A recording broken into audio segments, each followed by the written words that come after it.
Hello everyone, today I'm going to talk about the gun control debate that happened on Baked Alaska's channel last night between Joe Biggs and Destiny, and a few other people that joined in later on in the stream. First off, let me say that I believe this was a missed opportunity to debate a specific topic within the gun control debate. Without the inclusion of Vince or Red Elephant and James Alsop, I don't think this conversation would have gone very far. As Joe Biggs points out later on in the debate, he is not a debater. He is a show host. He likes to host a little sort of podcast, radio show type of thing, very similar to InfoWars. He's not a blood sports debater like Destiny is. And I'm being honest here, Destiny is not some crazed leftist. He holds a semi-rational viewpoint on the ownership of firearms. He himself is a pro-Second Amendment guy. He's just concerned about gun violence. Joe Biggs is a bit more towards the shall not be infringed side of the issue, and that's fine, but there is definitely common ground between the two. The only issue that Destiny doesn't seem to understand or does not want to talk about on purpose, and that Joe Biggs certainly does not understand or did not incorporate into his argument, is the underlying issue of the gun violence debate. And this is where James Alsop and Red Elephant come in to lay the smack down on Destiny on this topic. This is what I like to call the alt-right cleanup crew. Very, very funny. Thanks for the commenter on the stream who gave me that. And it's true. When they came in, they brought up the real underlying issues of the gun violence debate. Instead of Joe Biggs and Destiny talking on and on, sort of circular in their arguments towards, well, can we have guns? Can we not have guns? Because they find common ground on this, so they're going back and forth about the solution, but they're not talking about the underlying issue. So what is the underlying issue? Well, Red Elephant and James Alsop bring it up. There is an issue within the discussion that commonly leaves out the discussion on the color of crime. As we should all know by now, within the non-white communities in the United States, there is a disproportionate amount of crime. African American males between the ages of 16 and 24 commit somewhere between 50 and 55% of all violent crime in the United States. This is an issue. This is not some statistical outlier. This is not something you can blow off. This is a serious issue. You have one section of the population that is dragging our crime statistics into the gutter. If you were to take the white population's crime rates, perhaps even just violent crime rates in the United States, separate them from other racial groups within the United States, and then compare them to the white populations of Europe, they are absolutely comparable, sometimes the same amount, and in the rural areas of the United States that are white, it is even lower in many cases.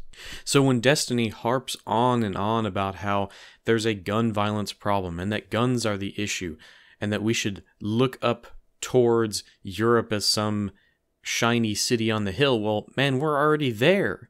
The only difference is that we have a larger non-white population that is literally committing all of the crimes that you're talking about. As Joe Biggs pointed out, and this is a very good point, it's not the tool that is being used, it is the person behind the tool. You make usage of that tool in whatever way you see fit. The gun is not a sentient thing.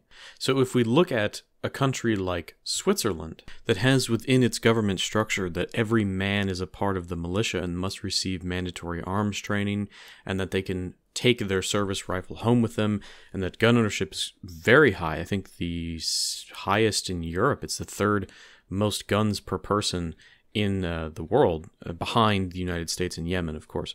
But do they have the same types of violent gun crime that we have in the United States? No, because they're a homogeneous white country, highly intelligent, so on and so forth. So of course Destiny gets blown the fuck out on these points as well and won't address it. He immediately jumps to the conclusion that if you bring in race into the crime argument, that all of a sudden that means you want to just kill all the black people or deport them all or something like that. Of course, he goes to the logical extreme because he doesn't want to argue the point. He wants to shut his opponent down before they can even get off the ground. Thankfully, James Alsop and Red Elephant are more intelligent than Destiny, so they understand how to get around this argumentative tactic. However, I don't think that either of them had the time nor the knowledge to really ascribe what needs to be done in order to change this.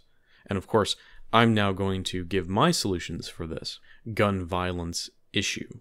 First of all, the Black and Hispanic communities have to address the fact that they have extremely high rates of single motherhood, which not only leads to more abuse in the household, which drops IQ points, but also causes more criminality. We understand through statistics that you are more likely to be a criminal if you are raised in a single mother household. Of course, criminality plus gun culture leads to more gun crime.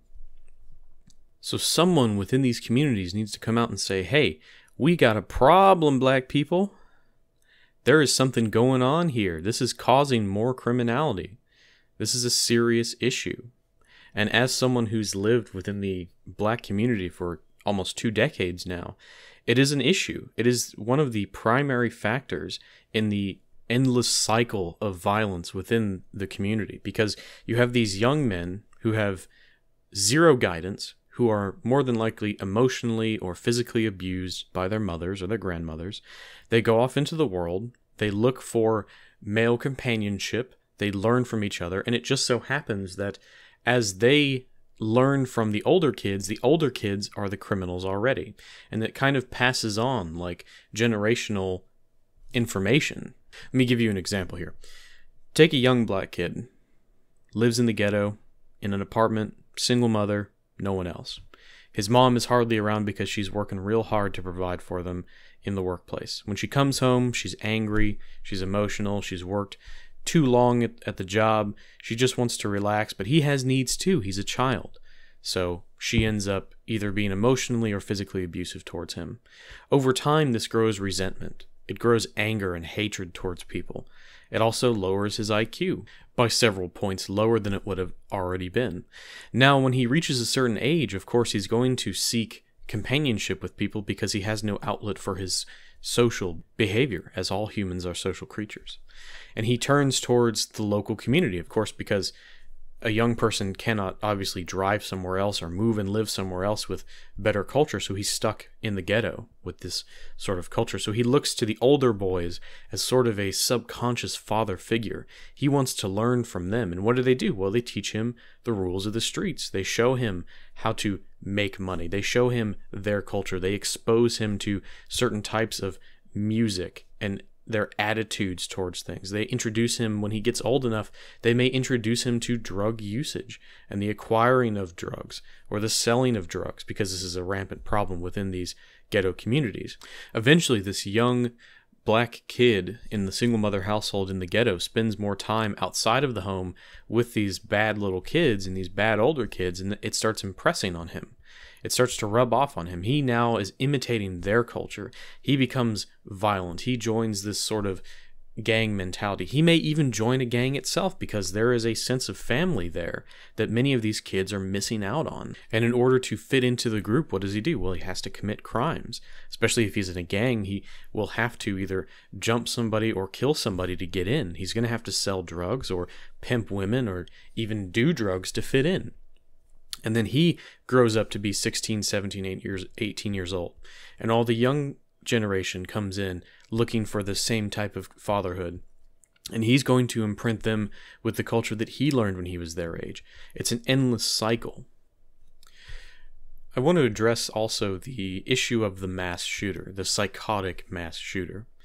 Of course, Destiny tries to argue this, but I guess he doesn't understand the causal link between SSRIs and psychopathy. I mean, it's very clearly linked. If we look at the mental health organizations of the United States, there is a clear link between psychotropic drugs and instances of violence, whether it's to animals, to family members, or in extreme cases, these types of mass shooters.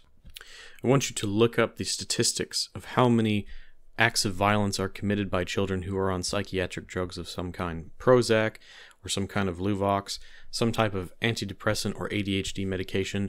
It was said by the producers of Luvox that 1 in 25 kids develop some kind of mania while they're on these drugs. How many times is someone who's hyped up on drugs or is in withdrawal from these drugs is going to go around killing people before we discuss the mental health epidemic? But there's also another thing underlying even this medication issue. What is causing these young kids to have to take these medications? Well, young boys are consistently being fed this cornucopia of drugs in order to calm them down, to reduce their natural masculine tendencies, to be kind of jittery when they're young. You know, I mean, I was a young kid. I was jittery and all over the place. They tried to put me on some kind of ADHD medication. I knew it was bullshit, and I didn't want to fucking take it, so I didn't, and I turned out just fine. But I've seen, people within my personal life that have been hopped up on all these drugs, and now they're 25, 30 years old, and they have some mental issues. But it's not just that. It's a changing culture within our society, this sort of liberal worldview that doesn't give these young men any outlet for their innate tendencies. Instead, like I said, they try to drug them up and keep them sedated. So you develop all these mental issues. As I've said before as well, the single motherhood problem causes mental and emotional issues that tend to be treated with some type of psychiatric drug. This is also an issue. If we look at the Parkland shooter, what happened? Both of his parents were dead. He had mental issues. He had been abusing people and animals. He made threats online and nobody did anything about it. We can go as far back as, I believe, 1983 in Texas. There was a guy who was on these psychiatric drugs, and he went and stabbed his girlfriend to death after she broke up with him. It's this sort of mania that these drugs cause. If you want to learn more about this sort of causal relationship, I'll put a link down below where you can read up on some mass shooters and their psychiatric drugs. So overall, what did this debate achieve? Well, it showed that Destiny is incapable of understanding the underlying issues of gun violence and would rather just try and take guns out of people's hands instead of fixing the underlying cultural issues beneath. I would say the same thing to Joe Biggs, where he wants to put guns in classrooms and things like that. Well, that won't be necessary. It's not going to be required that teachers have some kind of firearm training. I think it's fine if they're stable enough and want to carry a firearm, like in their car or in their purse or something like that when they're in the classroom. Okay, fine. But we shouldn't have to put armed guards at our schools. Instead, we need to fix the underlying issues: single motherhood, psychiatric drugs, and a shift in culture that is pushing people towards insanity. That about wraps things up. If you enjoyed this video and you want to see more, leave me a like, subscribe down below. You can find me on Twitter or on Discord. Check my About section. And thanks for listening.